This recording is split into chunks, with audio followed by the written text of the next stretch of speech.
पुण्याचे तहसीलदार सूर्यकांत येवले यांना शासनाच्या जमिनींचा अपहार करून ती खाजगी लोकांना देण्याची सवय आहे असं शासन स्वतः म्हणत आहे. याच येवले यांनी पुण्यातील मुंढवा जमीन घोटाळ्यामध्ये फार मोठी आणि सक्रिय भूमिका बजावली. आपल्या अधिकाऱ्यांच्या पलीकडे जाऊन त्यांनी भूमिका बजावली. परंतु या येवले यांना पुण्यामध्ये आणलं कोणी? वादग्रस्त अधिकारी सूर्यकांत येवले यांचे अनेक कारनामे आता उघडकीस आले आहेत. कर्णबधीर असल्याचं भासवत सूर्यकांत येवले यांनी शासकीय 2003 मध्ये MPSC मार्फत शासकीय नोकरी मिळवली आहे. तसेच त्यांची कारकीर्द देखील वादग्रस्त राहिली आहे. सर्वोच्च न्यायालयाच्या निर्देशानुसार अशा अधिकाऱ्यांच्या बदल्या करण्यासाठी नागरी सेवा मंडळाची शिफारस घेऊन बदली करावी लागते. मात्र सूर्यकांत येवले यांच्यावर राजकीय वरदहस्त असल्याने त्यांना पुण्यासारख्या महत्त्वाच्या ठिकाणी तहसीलदार म्हणून नियुक्ती करण्यात आली असा दावा देखील विजय कुंभार यांनी केला आहे.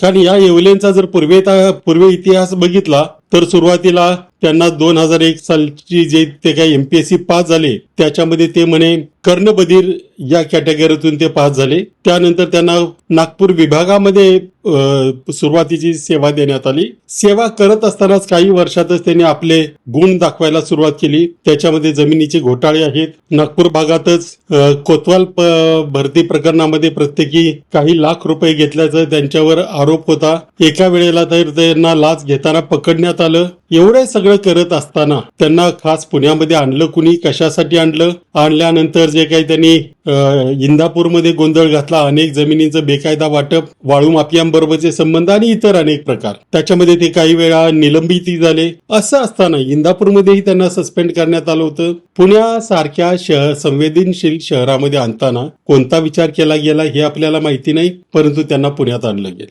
या येवले यांना पुण्यासारख्या शहरात कसं नेमलं गेलं? राज्य निवड मंडळ काय करत होतं? त्याच्यातले अधिकारी काय करत होते? त्यांनी हा निर्णय घेतला कसा? हा निर्णय कुठल्या मंत्र्याच्या दबावाखाली, राजकारणाच्या दबावाखाली घेतला की आणखी कसा घेतला? हे आता लोकांच्या समोर आलं पाहिजे. आणि अशा अधिकाऱ्याला वारंवार पाठीशी घालणाऱ्या सदस्यांवर आणि ज्या कोणी राजकारण्यांनी यांचे बदले केले असतील किंवा बदली करायला दबाव आणला असेल त्या सगळ्यांवर कारवाई झाली पाहिजे. कारण असं झालं नाही तर सध्या असं दिसून येते की असे भ्रष्ट आणि कोणत्याही मार्गाने सेवेत घोटाळे करणारे लोक राजकारण्याचे लाडके असतात. तेच पुण्यातल्या सूर्यकांत येवले प्रकरणावरून दिसतंय. त्यामुळे आता तरी मुख्यमंत्र्यांनी याच्यात लक्ष घालून नेमकं काय झालंय याचा शोध घ्यावा अशी विनंती आम्ही राज्य शासनाला करत आहोत.